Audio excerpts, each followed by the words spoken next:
So earlier today, I was surfing the web and came across this pretty interesting device called the Picade Max USB controller board.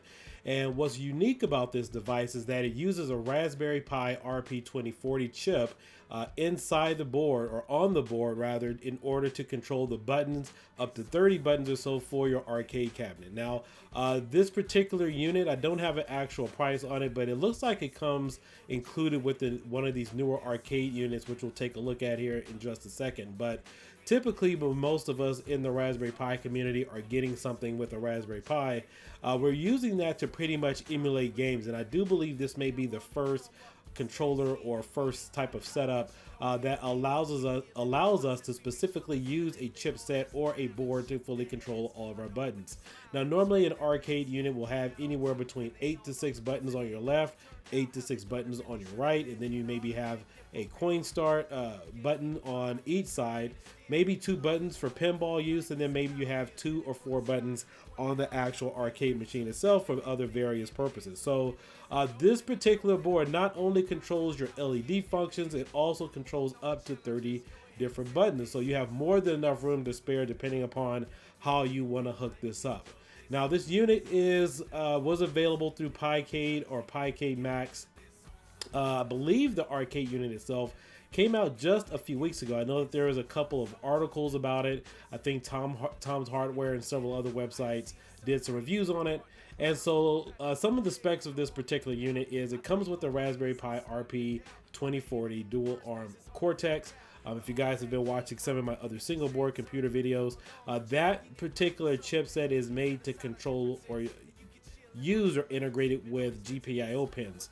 The RATSA X2L, we have the RATSA X4, X4L. Those are some of the other off-brand single board computers currently using this chip.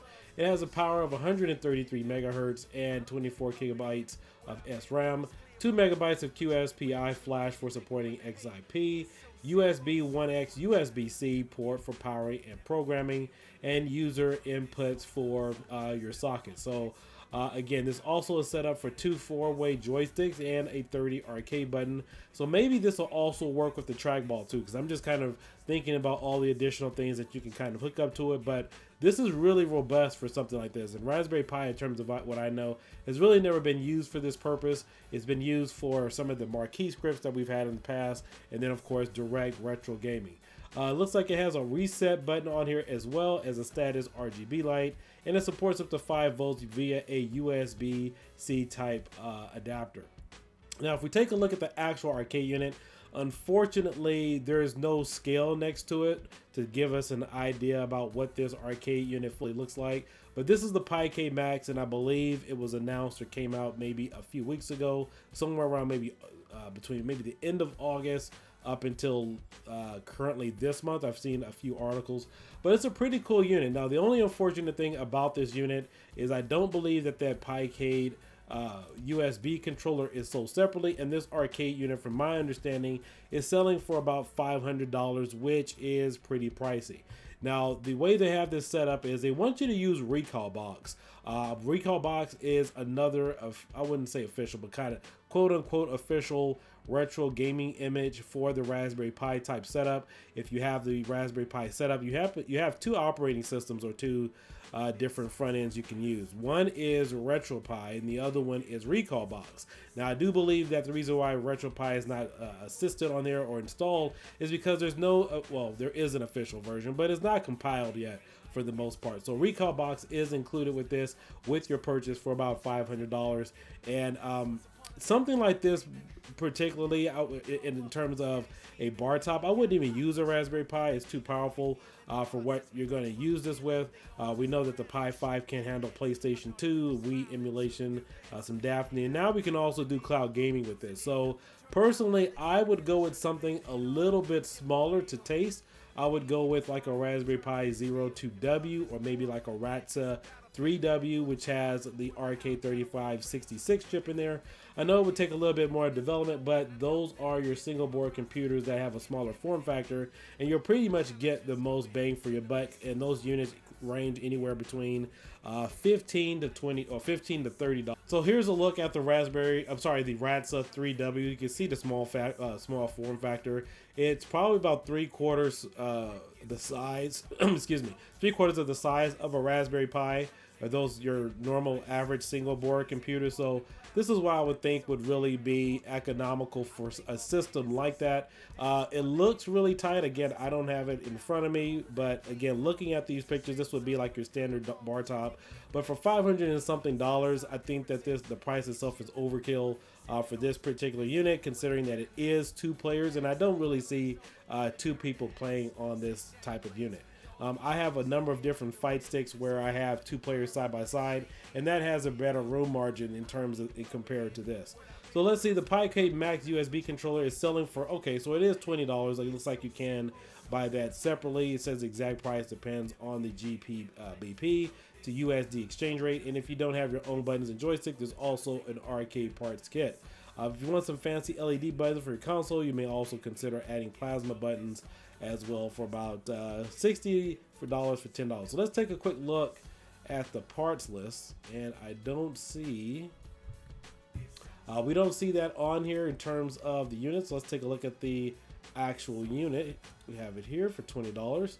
All right, so here it goes. Looks like you can order this separately here, the Picade Max USB controller. So again, I just wanted to make this video and kind of showcase, or at least talk about it, for those of you who maybe haven't seen this. If you guys want to let me know what your thoughts are about this in terms of using a dedicated Raspberry Pi powered board specifically for your controller setup. So if you already have an arcade unit and you're looking to add an additional controller, you should be able to integrate this some kind of way into your particular setup. But again, now if you guys are familiar a little bit about Recalbox just pretty much is running on the Raspberry Pi 5. I know I watched a lot of videos, just more or less it was talking about upscaling a lot of the older games. So you're not going to get your Wii, you're not going to get your PlayStation 2. You should be able to run your Sega Saturn, upscaling that. You got your Daphne, pretty much your retro games, Atari, NES, SNES, Mega Drive, all of your arcade stuff. So if you're going to use something like that, then you're pretty much fine. And the Raspberry Pi 5, all right, here's another reference, an article in regards to the Picade Max. It looks like someone from Tom's Hardware did do a review on it, and they said that it had a great build quality. It was straightforward with the build process, great screen, loud, clear audio, proper arcade controls, big but not too big. But the only con or reserve about it was that it is expensive for what you're getting. Now, again, I really wish they would have had some dimensions on here, labeling exactly how big it is. But I've seen the Picade before. I think these have been at Micro Center. So this particular unit doesn't look like it's that much bigger than this particular unit. So it looks like we have some photos here of the unit. Set aside a few hours. It probably took a few. Let's see, it took about. Let's see. Someone says Pimoroni may hold a record at 1 hour and 50 minutes, but it took me a fair while longer. But it was an arduous process. No, did I enjoy myself 99% of the time? Yes, I put a few alien movies on in the background and got to work. So looks like it did take him some time to get this thing together. Let's see here. Moving to the interface boards, the first board to look at this is the power hat that connects to the GPIO and provides 12 volts to the screen and is backlight. So again, the only reserve about this definitely seems to be the price. It looks like it could be a sturdy unit, but I don't see how 2 people are really going to get in here. I mean, I'm kind of really familiar with the Picade. Again, seen that a lot in Micro Center, but this is a really tight fit. But let's see, we got 2, 4, 6, 8, 10. So we have 22 buttons on each side from what I can see. So that's kind of what I was referring to. So it looks like you have some additional buttons that you can hook up to that controller board. So that would be a pretty interesting scenario, because you could use a mini PC or a Pi or something else of that nature, hook it into that and be up in gaming. Let's see here. With the power of the Raspberry Pi 5, the 4GB model, and the latest version of Recalbox, we have the history of gaming at our fingertips, even up to Nintendo's GameCube era. Your mileage may vary. Certain games are not as easy to emulate as others. We're looking at Star Wars Squadron 2, Rogue Leader. But as each emulator update is released and CPU power increases, more games become playable. So yeah, those are their pretty much opinions about it. But let me know what your thoughts are below. If you guys are going to plan on getting something like this. But again, just wanted to kind of point it out that it is nice to see that the arcade market is developing new technology that we can integrate into our units. But I know a lot of you makers and tinkerers out there should be able to get something to work, because I know you have Big Pixel that could possibly take advantage of something like this. You have the marquee script. Now, again, we know the video marquee and the marquee script on the Pi 4, integrating that to the Pi 5. I've talked to some of the other devs in the community, and it would be a hassle because everything has been transferred over now to a video format, so all the files would have to be transferred over. It would be too much of a tedious process, so that's why you guys haven't seen the Pi marquee script or anything on the Raspberry Pi 5. And I really don't think that you will, unless somebody really just has the time on their hands to kind of go through all of that. But again, I think this is a pretty cool unit. It's good to see this type of technology and the way that it's being utilized, and I'm just really anxious to see how this will look like in the future. So again, let me know what your thoughts are below. This is Keo Daikin. Make sure you guys check out my other videos. I will have some more tutorials with some of these other computers and also arcade related content coming up pretty soon. So you guys have a great night, and I'll catch you later. Peace out. Bye-bye.